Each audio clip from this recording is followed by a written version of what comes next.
नमस्कार, आप देख रहे हैं अपने उत्तराखंड। मैं हूं आपके साथ संदीप तिवारी। देहरादून के भाजपा प्रदेश मुख्यालय में एक बैठक होनी है जिसमें बीजेपी के राष्ट्रीय संगठन महामंत्री BL संतोष शामिल होंगे। उनका ये दौरा, आपको बता दें कि 1 दिवसीय दौरा होगा। वहीं इस दौरे पर जानकारी देते हुए प्रदेश महामंत्री आदित्य कोठारी ने कहा कि कल वह जिला प्रभारी, सह प्रभारी और नगर निगम के लिए जो प्रभारी नियुक्त किए हैं इन सबके साथ बैठक होनी है और आने वाले चुनाव की तैयारियों के बारे में जानकारी लेंगे।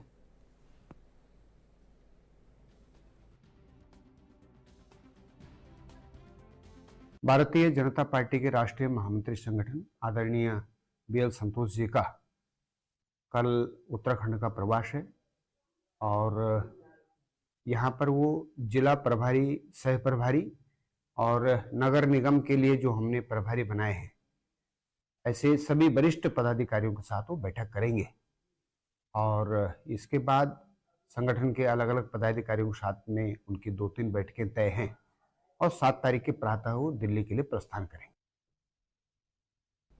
जिस तरह से पुलिस लाइन के अंदर कांग्रेस के प्रदेश अध्यक्ष किरण महारा और यूथ कांग्रेस के कार्यकर्ताओं ने उत्तरांचल प्रेस क्लब के द्वारा कराए जा रहे पत्रकारों के फाइनल मैच के दौरान पत्रकारों के साथ अभद्रता और हमला किया, इससे पूरे प्रदेश की राजनीति गर्मा गई है।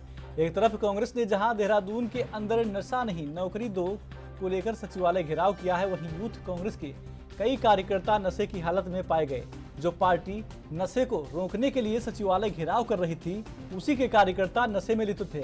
अब कांग्रेस प्रदेश अध्यक्ष किरण महारा ने इसमें अपनी सफाई जारी करते हुए ठीकरा देहरादून पुलिस पर फोड़ दिया है।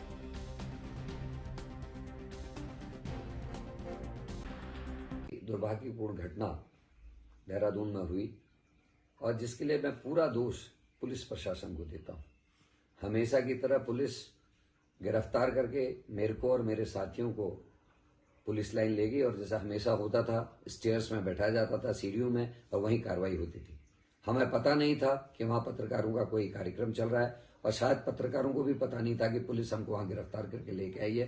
पत्रकारों को शायद ये लगा कि हम उनका विरोध करने वहां आए हैं और उसी गहमागहमी में ये पूरी गलतफहमी के कारण ये घटना घटी है, जिसके लिए मैं खेद प्रकट करता हूँ। अगर किसी को भी आहत कोई हुआ है उसके लिए मुझे बड़ा दुख है, क्योंकि हमेशा हम एक दूसरे का साथ देते हैं।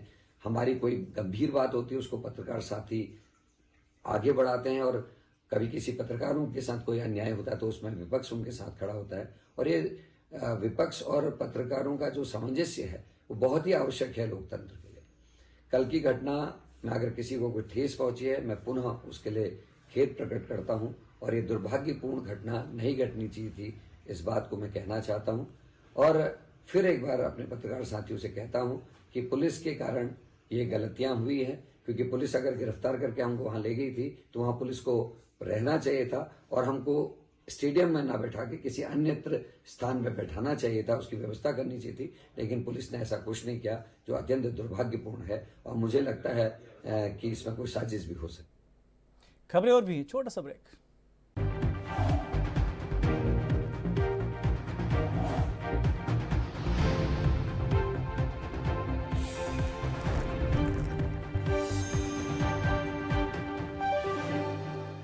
ब्रेक के बाद स्वागत है आपका। खबरों में आगे बढ़ते हैं।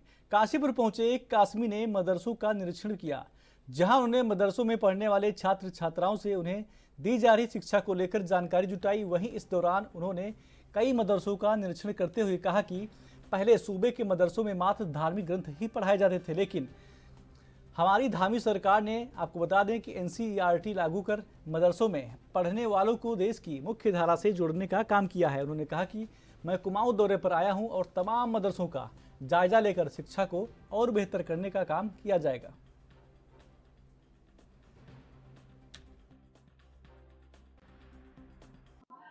ये भरोसा करके कि हम मदरसों में पढ़ने वाले जो करीब 4% बच्चे हैं जो कहीं नहीं पढ़ सकते, उन्हें हम मेन स्ट्रीम से जोड़ें और ऐसा प्रयास करें कि जिससे वो बच्चे भी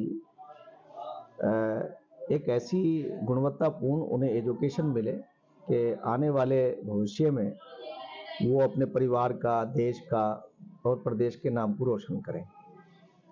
इन्हीं उद्देश्यों को लेकर के जो हमारे मकासद हैं, हमने कोशिश की कि सारे मदरसों में पढ़ने वाले बच्चों को हम अच्छी एजुकेशन दें।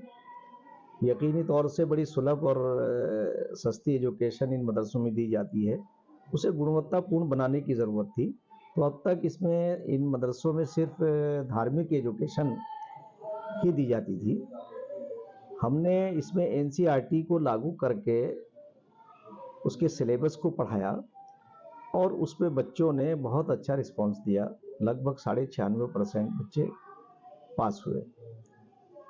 तो माननीय मुख्यमंत्री श्री पुष्कर सिंह धामी जी का नेतृत्व और हमारे प्रधानमंत्री श्री नरेंद्र मोदी जी का वो सपना कि मुसलमानों के एक हाथ में कुरान और दूसरे हाथ में कंप्यूटर हो, उस केदारनाथ विधायक आसन ओटियाल के लिए चुनाव से पहले की गई मुख्यमंत्री की घोषणाएं एक चुनौती के रूप में उभर सकती हैं। दरअसल जितनी भी घोषणाएं मुख्यमंत्री के द्वारा की गई हैं, उनके शासनादेश और उनके बाद उन कामों को धरातल पर उतारना, उन सब में समय लगेगा। लेकिन केदारनाथ विधायक अस्वस्थ नजर आ रही हैं और उनका मानना है कि मुख्यमंत्री ने जितनी भी घोषणाएं केदारनाथ क्षेत्र के लिए कर दी हैं, उनको वहां सक्रियता के साथ आगे बढ़ाने और संपन्न करवाने के लिए प्रतिबद्ध हैं और सभी घोषणाएं तेजी के साथ पूरी भी की जा सकती हैं।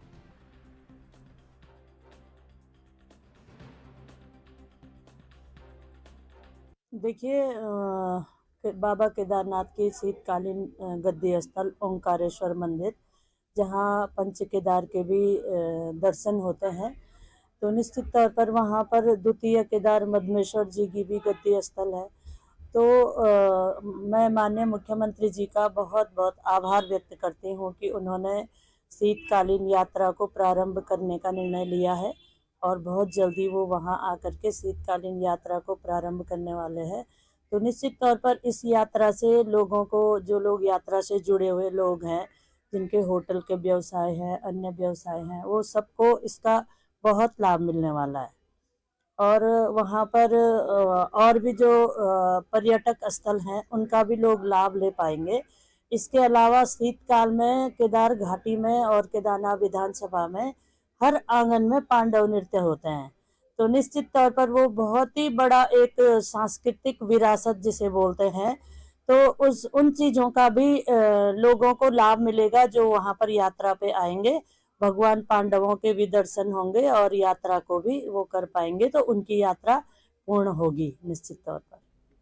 उत्तराखंड के पहाड़ों और मैदानों में बढ़ रहा अतिक्रमण सरकार के लिए एक चिंता का विषय बनता जा रहा है। वहीं सरकार को इसके लिए एक ठोस कदम उठाने की जरूरत है। भाजपा विधायक विनोद चमोली का कहना है कि पिछले कुछ समय से पहले पहाड़ों में अतिक्रमण बहुत हद तक बढ़ गया था। रोजगार के लिए लोगों ने नेशनल हाईवे पर कब्जा कर अपनी दुकानों शुरू कर दी थी, लेकिन उनका संज्ञान लिया गया कोर्ट के द्वारा। अब अतिक्रमण को हटाया गया है, मगर हमने भी इसमें थोड़ी ढील देकर रोजगार प्रभावित नहीं किया है। मैंने पिछले सत्र में विधानमंडल दल की बैठक में यह विषय रखा और कहा कि उनके लिए कोई विकल्प ढूंढना हमारी प्राथमिकता है। हम सरकार में हैं, हमें कोई हक नहीं है किसी का रोजगार छीनकर उसे बेरोजगार कर दें। यह कोई उचित कार्य नहीं है। इसमें सरकार को विचार करके जनता के हित में काम करना चाहिए।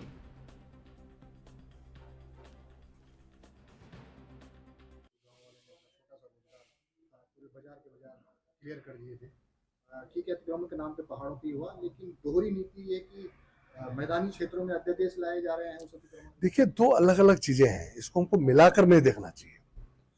पहाड़ों के जिस तरह के अतिक्रमण थे वो सड़क के किनारे थे, मोस्टली वो एनएच पे आ रहे थे, और वो भी कोर्ट के आदेशों से हुआ। कोई ऐसा नहीं कि सरकार ने किया, बल्कि जब ज्यादा होने लगा तो हमने उसको उल्टा रोका है।